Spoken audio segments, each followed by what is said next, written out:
Labsrīt jūs mājās vienā no pavasarīgākajām nedēļas nogalēm šajā gadā.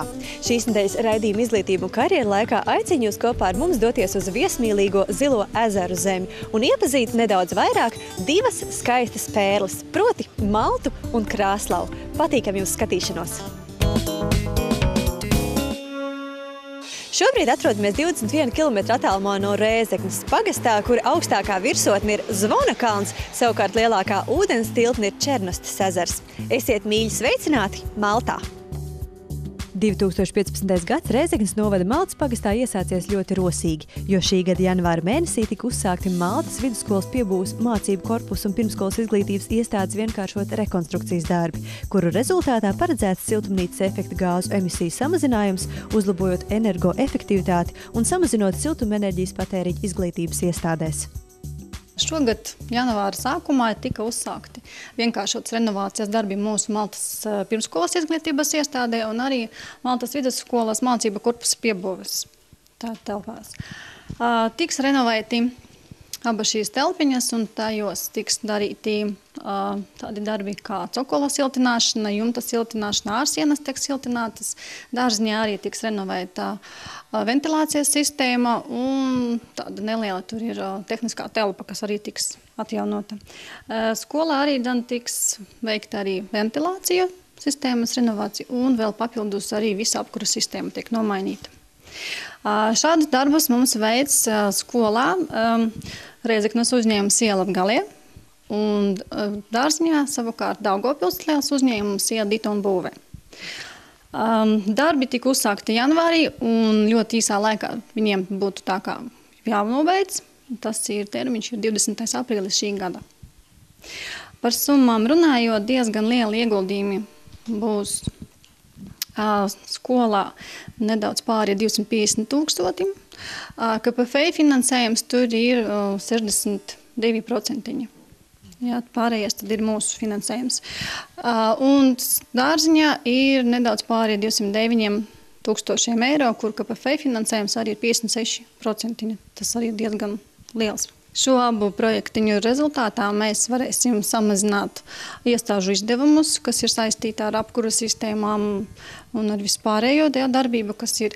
Un, protams, atjaunosim Maltas izskatu nedaudz, jā, jo dārziņš un skola šobrīd ir tādi, kādi ir, bet būs ļoti skaistas ēkas renovētas, kur varēs apmeklēt ar prieku mūsu bērni. Jā, tiks renovēts un būs skaists, patīkams arī darbiniekiem, personālam un arī mūsu bērniem, vecākiem, apkārtējiem.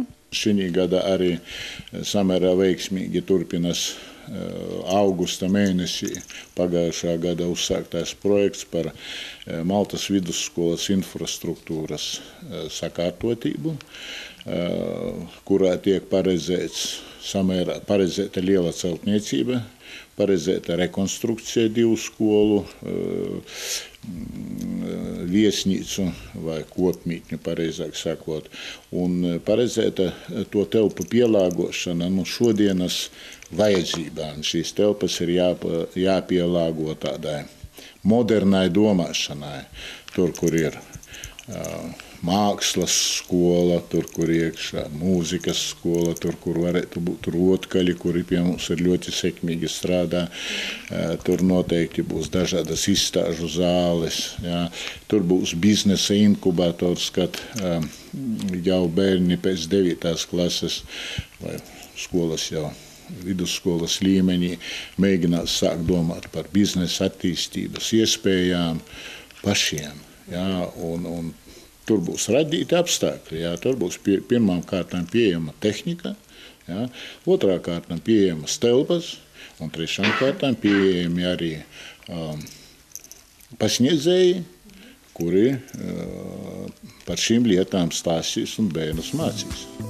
Pirmā pamatskolas ēka par zemnieku līdzekļiem Maltas pagastā tika uzcelta 19. gadsimta otrajā pusē. Šobrīd Maltas pagastā ar ļoti labiem panākumiem darbojas vidusskola, mūzikas skola, pirmskolas izglītības iestāde, bērnu jaunatnes centrs, kā arī Maltas internāta pamatskola.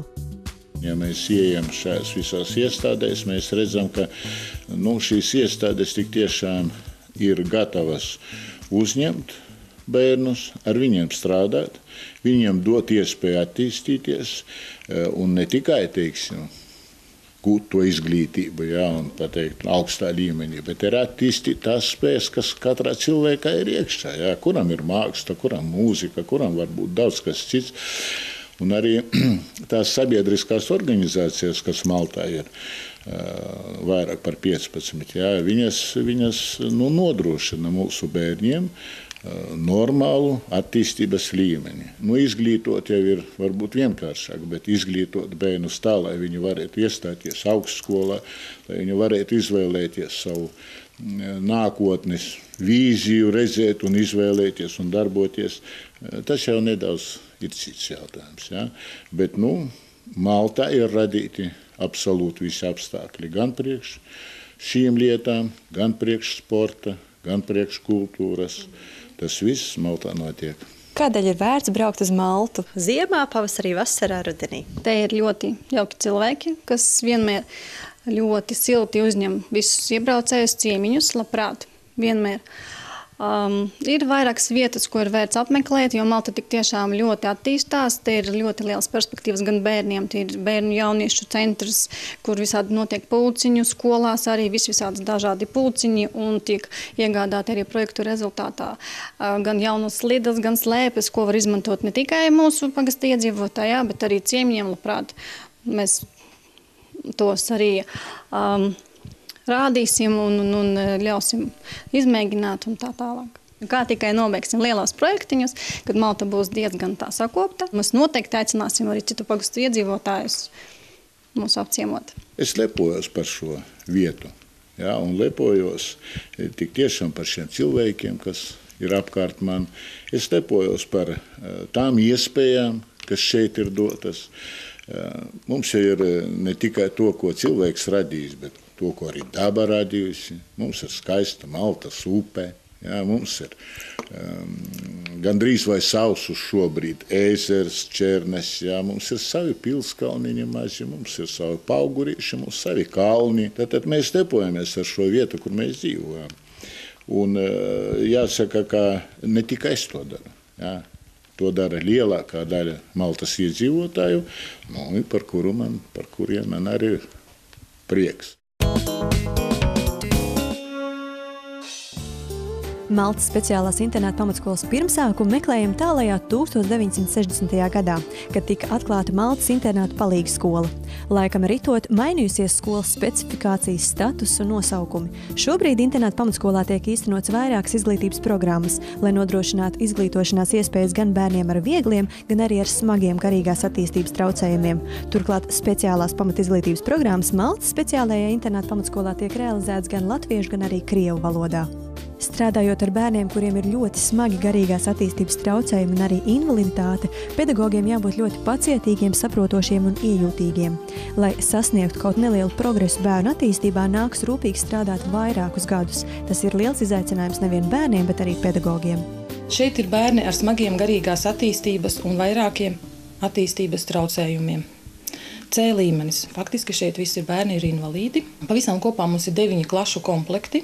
Kopā 48 skolēni. Šeit ir internāts un skola. Pēc brokastīm mums sākas stundas. Atkarībā no viņu vecumā un īpatnībām un visu ņemot vērā skolotāji ar bērniem strādā individuāli vai grupā vai mazās grupiņās. Tad mums pēc stundām ir mazajiem bērniem klusā stunda. Viņi iet gulēt, atpūšas, viņiem ir obligāti vajadzīgs miegs, atpūta, pastaigas svaigā gaisā, dažādi pulciņi pēc stundām, kādas nodarbības. Tad dzīve internātā. Ar audzinātāju tiek veikti kādi darbiņi, gatavoti pasākumi, lai arī bērni ir smagi slimi, bet cenšamies viņus iesaistīt sabiedrībā.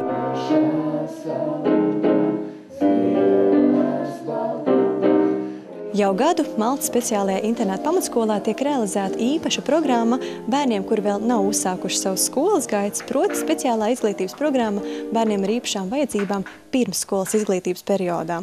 Tādēļ ir vērts noskaidrot, cik veiksmīgi šo jauno programmu ir izdevies īstenot un realizēt dzīvē. Sakiet, lūdzu, tik tiešām, kā tad šis gads ir aizvadīts un cik veiksmīgs tas ir bijis? Jā, strādājam mēs tikai gadiņu. Es uzskatu, ka strādājam ļoti veiksmīgi, proti mēs cenšamies iemācīt bērniem paši galveno to apģērbties, izmazgāties, attīstīt rociņas, kājiņas, jo te ir bērniņi ar attīstības un fiziskas attīstības traucējumiem, tā kā visas nodarbības notiek caur spēlēm. Strādājam pēc speciālas pirmsskolas izglītības programmas. Mēs mācām no sākuma sevi apkalpot. Mēs mācām, kā turēt pareizi pildspalvu, kā strādāt ar krāsām, attīstam pirkstiņus, kājiņas, sīko pirkstiņu muskulatūru. Viņam tas ir pats svarīgākais nekā iemācīt burtus. Un, protams, tas viss notiek, bet ne tik ātri kā parastajās skolas vai bērnu dārziņos. Te mēs esam kā mājas. Cik daudz jums ir šo mazo ķiperu, par kuriem jārūpējas? Kopumā mums ir 7 bērniņi. Priekš speciālas skolas tas ir diezgan liela grupiņa. 5, 6, 7 gadu vecuma bērniņi. Maltas speciālā internāta pamatskola bija savulaik viena no pirmajām speciālajām izglītības iestādēm, kurā jauniešiem tika piedāvāta arī rehabilitācijas programma, tātad īpašas procedūras, kuru laikā jaunieši varēja uzlabot savu veselību. Vēl aizvien šīs iespējas tiek piedāvātas un ar katru gadu aizvien vairāk paplašināts. Вот у нас есть инфракрасная сауна. Это очень полезно детям, особенно с лор болезни, и бронхиты все, пневмонии, а также для костей очень полезно. Здесь очень сильно прогревают даже кости до 4 сантиметров, вокруг все тело кругом, да. Вот еще у нас есть ингаляции, и потом у нас кислородный коктейль, который особенно нашим детям, потому что они потребляют очень много таблеток, у них надо очищать печень. Это вот для мозга очень хорошо, у нас же нервно больные инвалиды. Дальше у нас бурбуль-ванна, там, дети, это самая любимая процедура. Вода снимает весь негатив и своеобразный массаж. Есть также и массаж, и релаксация, где дети просто отдыхают, снимают стресс. Jums ir izdevies izveidot tādu ļoti mājīgu, patīkamu atmosfēru šeit. Kas ir varbūt tā panākuma atslēga? Любить детей независимо, как он выглядит, что этот сам, как инвалид, он не инвалид, нужно обязательно любить детей. 20. februārī Krāslavas novada slimnīcā viesojās veselības ministrs Gunts Belēvičs, kurš vēlējās noskaidrot, kāda veida medicīniskos pakalpojumus spēj nodrošināt slimnīcu un arī uzklausīt medicīnas darbinieku domas par nākotnes plāniem. Mēs bijām Rīzkņas reģionālajā slimnīcā, Ludzas slimnīcā un tagad esam Krāslavas slimnīcā. Atziņa ļoti daudz iespaidu un viņas ir dažādas, bet ļoti labas. Veselības aprūpes Latvijā un arī Latgalē ir ļoti labā līmenī. Kā iepazināties tātad ar Krāslavas slimnīcu? Kādi tie pirmie iespaidi? Krāslavas slimnīcā ir lietas, kas vēl ir jāatrisina, kam ir nepieciešama nauda. Man doktors Jevtušoks parādīja savu galveno sāpi, proti uzņemšanas nodaļu, un tā nauda, kas ir nepieciešama, viņa nav pārāk liela, ja runājot par 120 000 eiro. Un šis jautājums mums ir jārisina. Iespējams, mēs to atrisināsim, izmantojot Eiropas struktūra fonda līdzekļus. Sekmīgi piesaistot un arī īstenojot Eiropas Savienības struktūra fonda līdzekļus, vairāk gadu garumā ieguldītais darbs ir nesis augļus. Krāslavas slimnīca ir atzimusi. Ēka iegūs jaunus vaipstus, ir renovētas telpas, iegādāts modernākas medicīnas iekārtas, kā arī tā ir kļuvusi energoefektīvāka. Pirmo lielu projektu mēs realizējam 13 gadi atpakaļ, 12-13 gadi. Tā bija Pasaules banka pilota projekts Latgale pusē. Tā laikā mēs siltinājām slimnīcu visu, nomainījām logus uz jauniem. Pēc tam pakāpeniski taisējām remonti katru gadu. Un 2 gadi atpakaļ Hierāfa līdzekļi, Eiropa līdzekļi, izmantojot tam telpam, kur atrodas ķirurģija, daļa terapija, ambulatora daļa poliklinika, un dienas stacionāram. Tā bija ieguldinājums apmēram tajā periodā 5 500 000 eiro. Diemžēl, sākumā bija paredzēts daudz lielāk, bet pēdējā mirklī Ne visi līdzekļi atdeva mums. Bija pieņems dažādi politiski lēmumi valsti, un mums iedalīja tikai to, ko iedalīja 500 000. Un sakarā ar to neizdevās izdarīt to, ko bija ieplānots no paša sākumā. Bet to, ko jūs darījat šodien, tā izdarīt kopā ar mūsu ieguldījumiem. Pagājušā gadā mēs, pateicoties palīdzu pašvaldībai, realizējam projektu energoefektivitāti, nomainījam visa lampiņas uz ergonomiskiem un veiktim citi ergonomiskie darbi, ne tikai siltināšana, bet arī kā praktiski darbojas ar karstu ūdeni, ar apkures sistēmu, kā labāk izmantot siltumu enerģiju. Poliklinika mums pieņem vairāki speciālisti, vairākas specialitātes nodrošinājumu palīdzību, arī veica vairākas izmeklējumus, tā skaitā laboratoriskos izmeklējumus, fizioterapeita pakalpojumus, rehabilitācijas pakalpojumus. Un arī mums ir stacionārs ar 2 nodaļām, terapeitiska un ķirurgiskā nodaļa, uzņemšanas nodaļa, reanimācijas nodaļa, rentgena kabineti, tā kā visiem praktiski.